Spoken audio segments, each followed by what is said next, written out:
Gina untuk kedua kalinya, sorry. Udah lain ya, production quality udah lain. Dulu tuh kita di restoran, terus gue inget lo ngerekam pakai handphone. Terus gue yang dan deket banget kan Dri, terus kayak gue mikir sepanjang diwawancara kayak oh podcast tuh gini ya.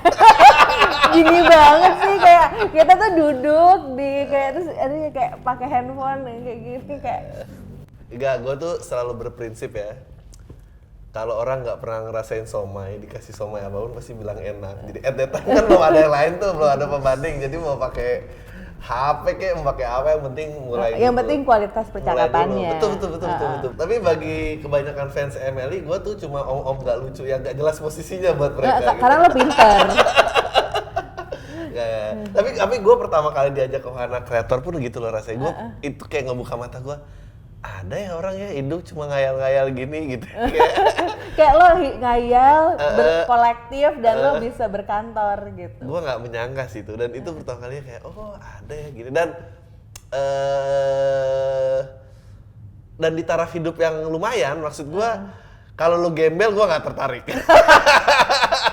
Ternyata gila harus maksudnya malas gue, tapi kayak ini kerja di sini anak-anak di sini mau ini something else ya gitu. Gue kayak baru sekali tuh, kalau nggak gue nggak pernah ngerti. Kalau nggak ya, tapi nggak ke wahana ya jadinya, maaf ya. Itu waktu itu udah PDKT nggak sih? Bukan PDKT kan ceritanya? Enggak, kita temenan aja. Enggak semua harus diukur sama uang dan kerjaan. Oke, bagus. Being friend it's okay. Gue tuh belum sempet ngebahas kan waktu itu kita ngobrolin lu belum jadi sutradara dan lu sekarang udah ya lu. Kayak gue udah jadi produser belum sih waktu itu? Baru mau ya. 2017 nggak KC itu tahun berapa ya? 2019 tayang. Iya, kayaknya itu start mulai development deh. Oke. Awal banget. Kita ngomongin tentang apalah. Lu nanyain kenapa gua ke stand up, apa gua dari iklan, apa menang apalah itu nggak penting itu. Nggak, gua pengen bawa gua balik pertama ke Ayat-Ayat Cinta. Lu umur 2006 ya. Gue lupa Ayat-Ayat umur berapa, berarti tapi around 22-an kali ya. 22-an. Dan gue masih kuliah lagi lanjutin ke komunikasi UI. Itu bukan film perdana dong? Film yang pertama box office. Sebelumnya ada Foto Kotak dan Jendela, ya. Habis itu baru Jalan 3, ada Jalan 3. Ayat-Ayat Cinta dulu, kayak gue lupa deh. Tapi pokoknya Ayat-Ayat Cinta tuh roundnya 3 film pertama gitulah, lupa. Nah, itu coba ceritain ke gue premisnya apa? Lupa gue. Jadi ada seorang laki-laki yang diperankan oleh Fahri, dan dia tuh sangat ingin sekali memegang hidupnya dalam yang ideal dalam dunia Islam gitu. Tapi dan ingin menjalankannya dengan cara nikah sama cewek yang baru dia temui, dan ta'aruf namanya Aisyah.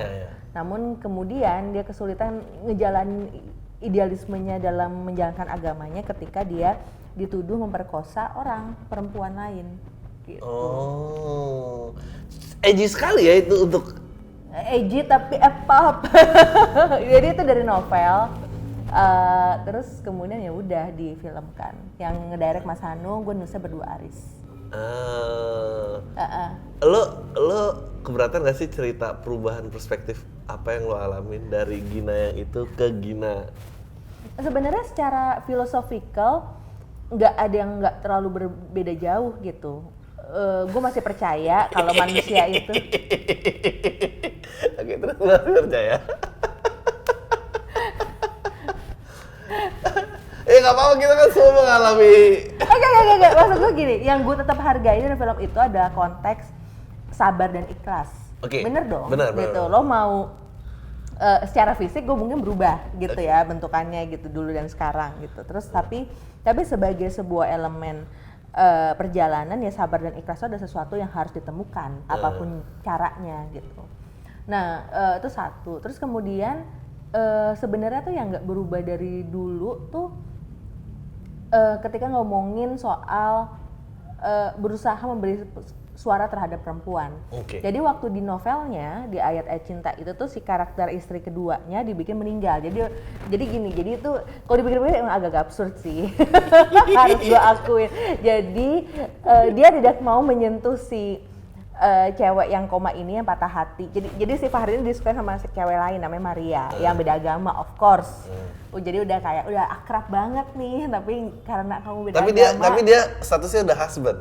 Enggak. Jadi dia anak kos. Jadi temen Iya, jadi anak satu flat gitu ada beberapa apartemen terus si cewek ini tuh kayak di atasnya gitu lah dan akrab sama anak kos Fahri dan temen-temennya. Dan sebenarnya saling suka, so obvious lah. Cuma beda agama Beda gitu agama, si cewek oke. Mesir ini. Kemudian Unlikely ya, udah Mesir terus beda agama gitu. ya ada keberagaman ya di Mesir ya. Kurang bergaul Adriano Colby. Sama Aisyah nikah kan, tapi Maria sakit hati, patah hati dan sampai koma. Gitu. Dan terus ada cewek lain yang naksir Fahri sebenarnya pura-pura diperkosa.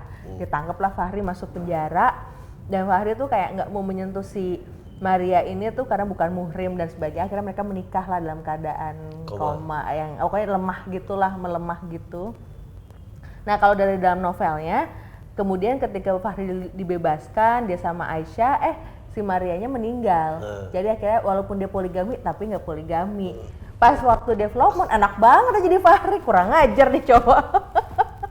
Ngerti kan lo? Kayak Maria tuh kayak plot device banget gitu. Nah yang dilakukan akhirnya ketika dia keluar, Maria tetap hidup. Dan dia harus ngejalanin konsekuensi gimana lo punya istri dua sekarang. Rasakan. Oh tentu jadi kontroversi pada saat itu. Karena orang-orang kok berarti mendukung poligami. Kalau gue pribadi adalah poligami itu hak setiap orang asal konsen. Ketika lo tuh ketika hubungan dua orang dewasa mau menikah, mau tinggal bersama, mau poligami, mau marriage apapun, asal ada konsen dan nggak masalah sebenarnya. Ya, pokoknya tidak melibatkan minor, pokoknya orang dewasa dan waras gitu. Nah, which is kalau koma sebetulnya nggak boleh dinikahin. Gue lupa apakah kayak dia nikah dulu baru koma atau gimana, gue lupa lah gitu. Anjing ini bahaya banget sih konten. Terus habis itu tapi akhirnya bagi orang-orang berarti mendukung poligami ya gitu. Cara penerapan yang salah itu yang gue coba di explore, bukan diluruskan, di explore dengan Saiyo Sakato, serial yang di GoPlay. Saiyo Sakato sebaliknya tuh berusaha untuk mengeksplor apa yang terjadi ketika dua orang perempuan baru tahu kalau mereka tuh yang istri pertama baru tahu kalau gue di poligami nih ketika suami udah meninggal. Dan kita melihat point of view juga dari sisi istri kedua yang dianggap pelakor selama ini.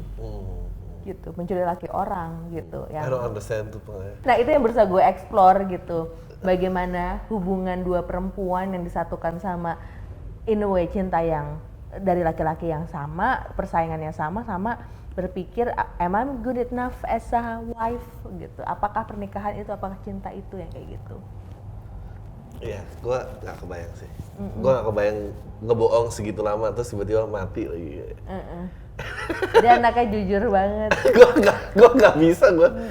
Ya emang cerita bukan tentang lo. Ya enggak, gue cuma kayak enggak, itu kan cerita klasik sih kayak they always say orang zaman dulu kan begitu. Ini apa kawin ini kakek kita, cerita kayak kakek kita atau siapa lah, bapaknya siapa, tiba-tiba ini kayak ini ada wanita yang mengaku saya di iya, dan kisah klasik gitu kan, baru meninggal di pemakaman, datang ke rumah. Nah, lu sekarang lihat deh, menurut gua apakah dulu itu lebih maju dalam free speech dibanding sekarang? Dulu tuh maksud gua ayat-ayat cinta kalau dikeluarin lagi sekarang sebenarnya itu akan ada muatan politik yang besar banget, yang akan ditunggangin besar banget. Bisa jadi. Sedangkan dulu bisa diterima udah mainstream dan baik-baik aja. Jadi kan menarik banget, kita punya era di mana yang Orde Baru lah ya, reformasi dan pasca reformasi di awal-awal 2000-an lah terutama ketika film mulai naik. Sedangkan Saiyo Sakato harus ngumpet di OTT, ngerti nggak sih? Lu Saiyo Sakato kalau di layar lebar kalau nggak langsung. Enggak, gue mau akan jadi layar lebar. I'm not afraid. Luar biasa. Enggak, maksud gue ini kayak gini. Kalau gue sih afraid, makanya ada Coki Muslim, jadi dia gue tuh tidak kambing percobaan gue tuh paling depan. Aduh, Coki tuh ratingnya harus lebih tajam. Gemes gue. Maksudnya tapi intinya menurut gue justru itu ketika yang gue suka ketika mengeksplor isu-isu seperti ini itu tuh mendisiplinkan diri lo sih. Apa sih sebenarnya mau lo omongin? Apakah ini ego lo atau emang ini sesuatu yang mau dieksplor? Bagaimana writingnya? Bagaimana disiplin pembuatannya? Apakah kita punya perspektif yang cukup, memberikan ruang yang cukup, siapa yang terlibat, itu menarik sekali. Justru jadi eksplorasinya akan makin menarik ketika lo tidak lari dari resikonya. Oh iya, setuju.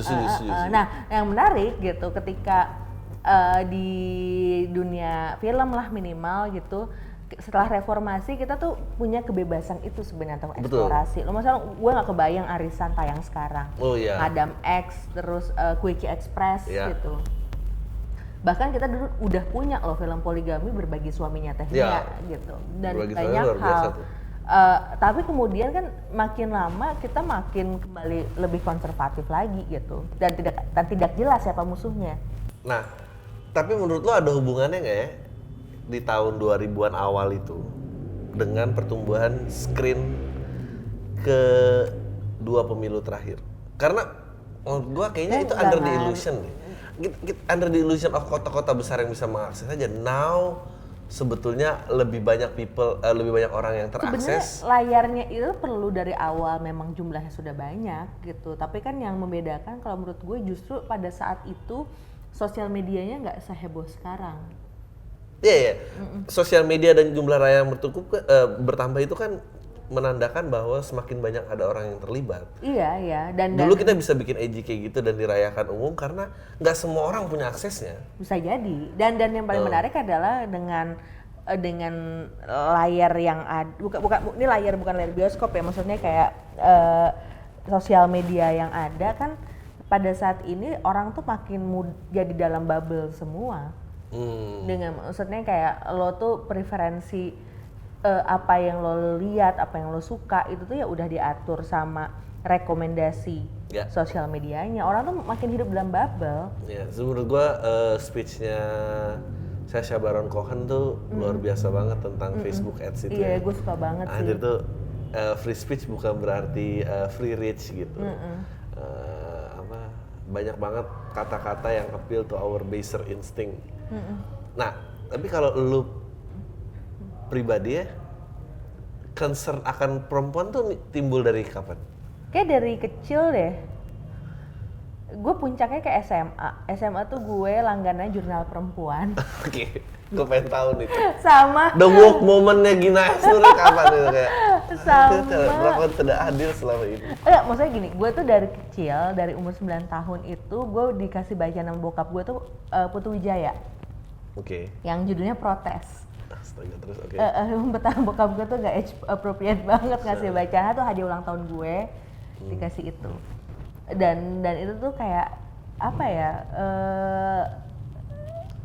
Kayak The bulb went on gitu ya. Bahkan bukan masalah perempuannya aja, mengenai kemanusiaan, keadilan, bagaimana kritik sosial. Itu tuh dari gue SD itulah gitu. Dan gue itu lahir dari bokap yang nyokapnya single parents, ditinggal sama kakeknya itu, terus ya udah membesarkan sendiri gitu. Jadi gitulah. Jadi gue tumbuh sama bokap yang kayak gitu, yang dan nenek gue tuh kayak sosok yang hebat banget lah gitu di mata dia, berhasil melewati kemiskinan sampai akhirnya bukan cuma jadi pegawai BUMN, bahkan dipindah ke Jakarta. Nah, di tengah itu semua kemudian gue mau lepas lulus SD itu tuh pun ini ada Spice Girls. Oke.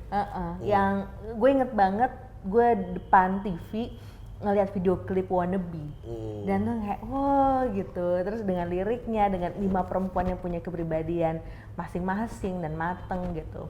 Nah, seiring perjalanan waktu makin banyak nonton, makin banyak baca, itulah SMA, itulah ketika gue langganan jurnal perempuan. Dan sekarang udah enggak. Jadi masa angry feminis gue udah selesai.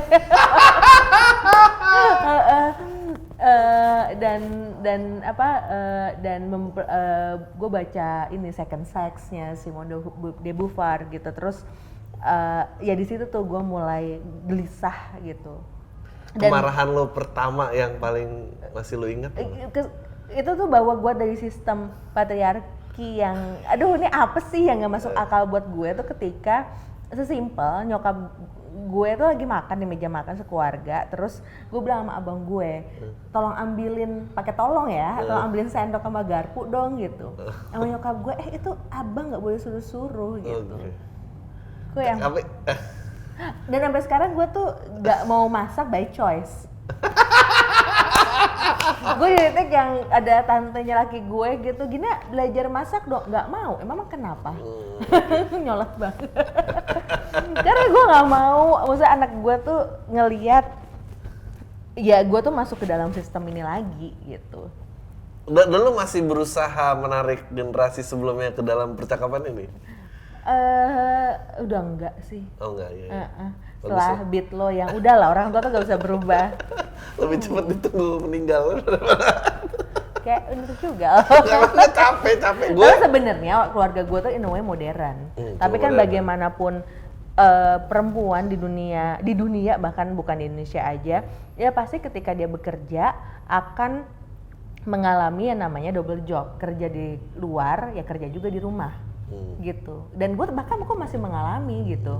Gue lagi syuting 2 Garis Biru, gue jadi sutradara, itu scene traveling, scene endingnya Bima gitu.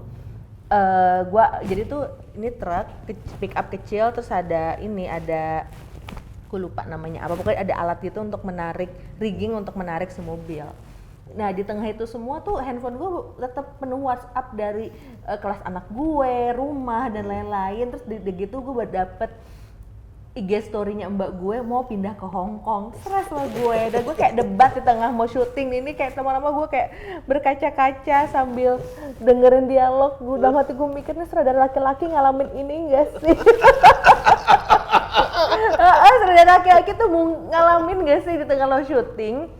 Mbak lo mau pulang, ada ibu-ibu di 2 kelas anak lo tuh mau ngadain ini A B C D E, terus mbak lo atau siapa yang nanya belanja di tengah. Bahkan suami gue tuh sebenarnya mau dukung, tapi ada di society yang tetap menitik beratkan ya perempuan yang ngerjain. Dan bahkan ketika gue udah menang ini terus ke macam nih box office, gak ada artinya. Itu kayak gak ada artinya. Nggak, maksudnya tuntutan tarikan dari sisi lainnya masih ada. Kayak nggak meridus itu. Nggak ridus apa-apa.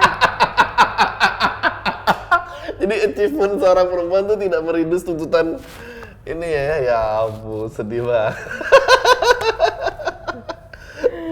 Jadi kalau misalnya ada artis seniman laki-laki yang gelisah ini segala macam, gue yang kayak lo jadi perempuan gitu. Lo jadi ibu perempuan dan berkarir yang tidak normal, silakan. Udahlah, real aja galaunya. Tapi ya obviously lo pasti menyuarakan perempuan banget. Lo pernah kepikiran atau kayak peduli nggak peduli nggak sih kayak gimana caranya biar nggak karena gue yakin di antara feminis pun mereka berbeda pendapat ya, dan lo gimana biar nggak menjadi yang sangat angry banget. Posesif kan sempat dikritik sama para aktivis perempuan beberapa lah, sampai ada diskusinya. Wow. Karena menurut mereka tuh endingnya adalah kayak membiarkan laki-laki untuk pergi dari kasus kekerasan gitu. Bahwa perempuan cuma bisa lepas karena laki-lakinya pergi. Mereka ngeliatnya kayak gitu. Sedangkan gue ngeliatnya kayak ini tuh anak umur 16 tahun ya. Mungkin karena main Adipati Dolken jadi susah lo bayangin dia 16 tahun. Ini adalah laki-laki, bukan 17 tahunnya, ini anak-anak sebenarnya yang korban dari orang tuanya. Kenapa harus ditunjuk dia laki-laki dan dia sadar dan lain-lain? Kenapa enggak yang ditunjuk ada sistem yang lebih besar lagi gitu? Masa gue setuju itu semua ya karena ada Edwin sebagai sutradara yang mencoba yang mengajukan itu. What if yang salah adalah sistemnya? gitu. Nggak menarik. Oke. Terus tapi enakan salahin cowoknya aja dong, nggak ya? Iya, tapi kan sebenarnya kan ya patriarki itu korban patriarki kan laki-laki juga. Ya betul. Banyak banget. Maksudnya Iya, I can tapi understand that. akhirnya tuh ketika dan berusaha mungkin dan berusaha dalam konteks film itu, tapi tujuannya diprotes kok. Tapi gua rasa semua diskusi lu tuh semua manufactured ya. Maksudnya nggak tahu ya, gua kadang melihat dua garis biru dan posesif. Ending film semua orang setuju nggak setuju tuh menurut gua subjektif. Tapi lu tuh kayak secara sengaja untuk menggulirkan roda diskusi gitu. Apapun nanti diskusinya dan kayaknya dengan gitu tuh apa yang lu maksudkan tuh jadi malah tercapai gitu. Karena gue nggak percaya orang itu tuh harus maksudnya diarahkan pemikirannya. Oke, bahwa ada one true answer tuh lu nggak sepakat? Gue tuh nggak pernah sepakat. Gue tuh di titik ketidaksepakatan gue di waktu gue baca buku anak gue yang dipinjam dari perpustakaan, terus di belakang ada pesan moral. Gue mengirimkan surat ke sekolah kepada yang terhormat. Kenapa kita memilih dari pesan moral? itu menarik tuh. Lu Karena prinsipil menurut gue bahwa anak-anak, penonton, masyarakat tuh harus berpikir untuk dirinya sendiri. Kita tuh cuman bisa ngasih pemikiran dan lo nggak perlu. Gue tuh paling males akhirnya tuh kayak banyak banget yang nanya ke gue. Jadi endingnya tuh maksudnya apa sih? Atau itu maksudnya ondel-ondel, kerang bla bla bla tuh maksudnya apa sih? Kayak ya udah, coba pikirin sendiri. Gue kayak gue tuh nggak suka ketika yang gue nggak suka dari sosial media saat ini adalah kadang-kadang filmmaker tuh bisa ngedrive mikirnya kemana. Dan itu bagi gue tuh kayak mencederai apresiasi lo dan pemahaman lo terhadap filmnya. Sebenarnya ada kebebasan dari seni itu. Iya, gua ngerti sih maksud lu. Ada beberapa hal yang lu boleh pikirin tentang diri lu sendiri, tapi lu nggak pernah boleh share ke orang lain. Dan yang lu share ke orang lain itu nggak boleh lu labelin. Iya. Ya jadi kayak, misalnya gue tuh ngerasa joke gue paling the best, tapi gue nggak boleh ngomong itu seumur hidup gue, atau gue ngomong ya joke yang berbobot tuh kayak no. Itu tugasnya orang lain yang ngambil. Iya, I would never. Iya, gue juga nggak mau, maksudnya gue nggak mau klaim sesuatu dari karya gue. Karena bagi gue ya itu tuh bukan milik gue lagi, biarkan orang lain yang memberi dan label, dan bahkan di titik yang ya gue mungkin karena di awal itu udah ngalamin banyak hal, jadi kayak ya udah labelin lo, kritik segala macam, ya udah. Jadi kalau ditanya ya gitu kan, bagi apa sih film terbaik lo segala macam, gue akan jawab ya film yang sedang gue tulis. The next one gitu. Karena ya gue kalau ngeliat karya gue yang sebelumnya ya gue juga selalu itu ada milestone untuk terus belajar eksplorasi gitu. Gue pengen nanya dong, lu tuh orang tua murid yang seperti apa sih? Wah gila, gak ada dalam sejarah pertanyaan. Keren ya gue ya? Gila. Semua orang yang sok ngasih panggung-panggung perempuan, gak ada yang pernah tanya kayak gini ya? Gak ada. Luar biasa. Gila ya, terus semua nanya sutradara baru. Lu orang tua murid yang seperti apa? Gue penasaran. Lu di antara grup ibu-ibu itu dan discussion WhatsApp grup itu. Ini ada ibu-ibu yang diam karena gue sibuk banget. Gue gak kebayang. Jadi gue adalah kalau di lingkup ibu-ibu itu, karena gue tahu keterbatasan gue waktu dan karena segala macamnya, gue cenderung untuk diam dan berusaha membantu sebisanya. Oke, lo udah lebih wise lo. Maksudnya gue juga bahkan kalau angkatannya si anak gue yang kedua nih kelas 3 SD kan ada 2 nih, kelas 6 sama kelas 3. Yang kelas 3 gue nyaris dibilang nggak bisa terlalu aktif sama sekali. Karena gue udah nggak sanggup guenya. Jadi gue embrace aja gitu. Tapi lo nggak pernah menjadi orang tua murid yang nggak salah dong nih gurunya. Nggak, kalau misalnya biasanya kan gue bermasalah sama guru, gue ngomong langsung. Oke. Kayak pernah tuh ada acara parent teacher meeting. Anjing. Gue santai kalau ke guru kemana gitu, kayak di titik yang anak gue yang pertama itu lebih dewasa kayak ya mam nanti aja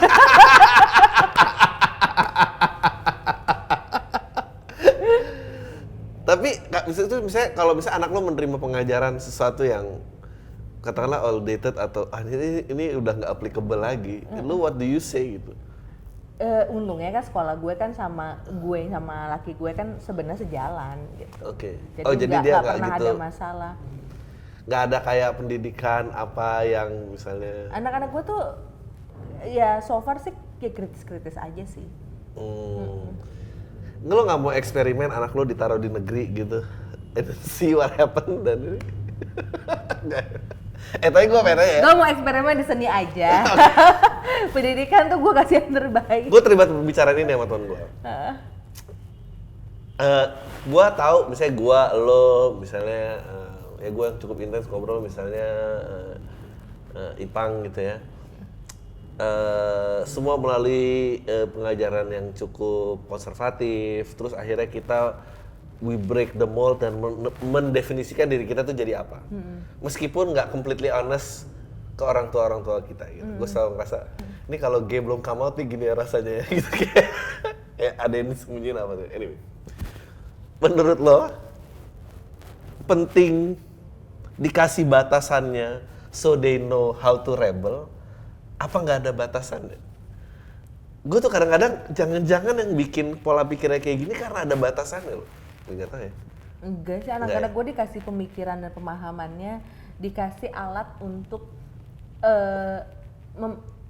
dikasih ruang untuk bertanya banyak hal. Gitu. Justru kebebasannya tuh dia boleh bertanya, dia boleh berpendapat, dan juga boleh mengekspresikan dirinya.